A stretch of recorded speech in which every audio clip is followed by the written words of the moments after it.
Hello everyone, how are you doing? Welcome. My name is James Welsh and I am the author of Corroborating Evidence, the UFO Investigation of the Millennium, the book you see back there. Today's date is the 7th of June 2022 and this is a wee video presentation to talk about this craft which is seen in NASA frame STS-103-734-73 and how I formed an understanding on how it works. And this is when I realised that the step features that are seen on the headlight housing, which I'm zooming in on just now. So that's it, just to the left hand side of the trench there, and hopefully you can all see that dark circular recessed barrel going into that area. That is where the headlight is located, the left hand side headlight on this craft. So I formed an understanding that all those little ridges that run along it and the actual curvature on the hull itself was all designed so light could traverse the entire hull. And when that was established, a whole new understanding about this craft was then formed.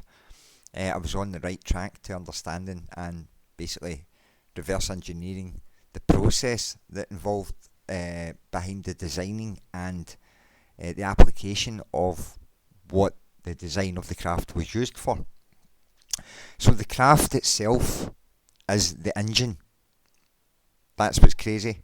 So the craft itself is its own engine, which is absolutely crazy. So they're essentially travelling about in an engine, which is mental.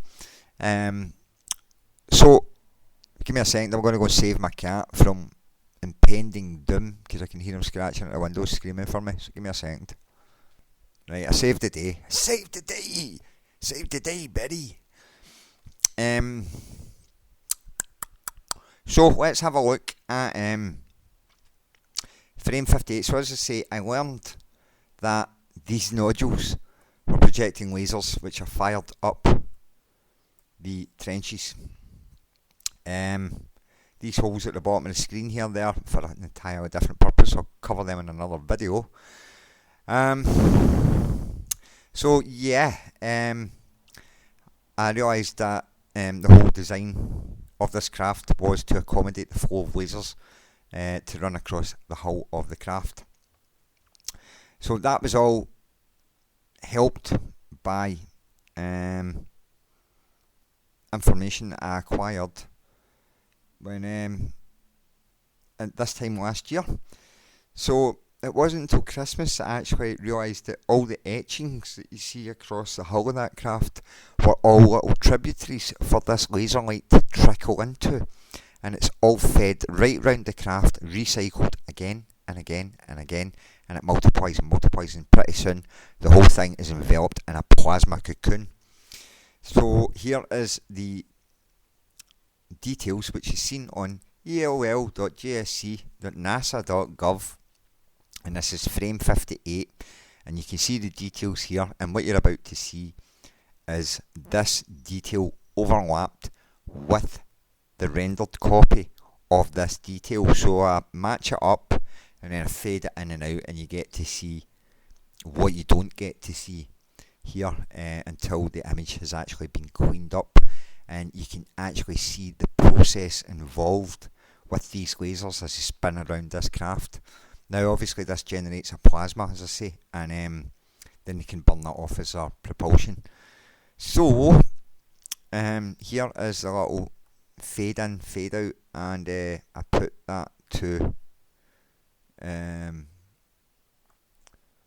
little track from the boys behind Team America. So this is my little montage, and if the song was called Overlay, that would be even better, but this is just like a little montage, a little snippet of some of the research that I've undertaken over the last 10 years into these mission images.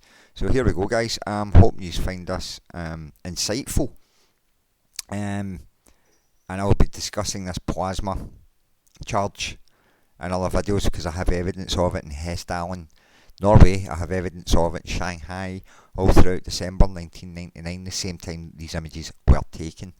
So here we go. Here's my little overlap. Enjoy.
So there you go, guys. There's a wee fade in, fade out of that. I'll just put that back and turn it down now, and we can discuss this a little bit more. So, no, there we go. So, as you can see here, you see it coming in to 100%, and then when I bring it right back, you still see the remnants of these details that have been enhanced once it's back down to 0, which I found really interesting.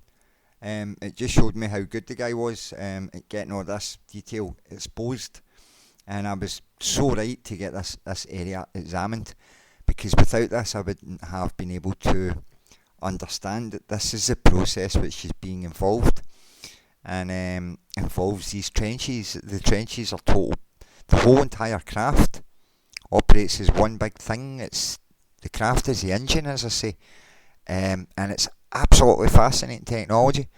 It's kind of like wind-up technology, on that same principle, but on a much grander scale, much bigger scale. But the power which is generated by these things to traverse the way they do. I mean, I don't know how they go over the whole. They're riding a magnetic wave when you think about it. They're in an electromagnetic field, so if they're moving about, they're just moving about in an electromagnetic field in a vacuum. It's a different matter, obviously, when they're in our environment. So, as I say, I really wish I was a physicist or something and in this position, because I'd be so much better off and I would know so much more. But that's what I do know. I do know that this craft is I do know that this craft is firing pulsed laser detonation across the hull of this craft, and they basically spin and collect and form a cocoon around the craft. I've seen this with my own eyes, close range, on the 4th of December, and that was documented in 2001. So I just thought that might be interesting for some of these, and you're actually getting to see that process there, and that. So that was that, and as I say, I hope you found that educational, and I'll be going sort my dinner out now. Right, I'll see you later. Cheers.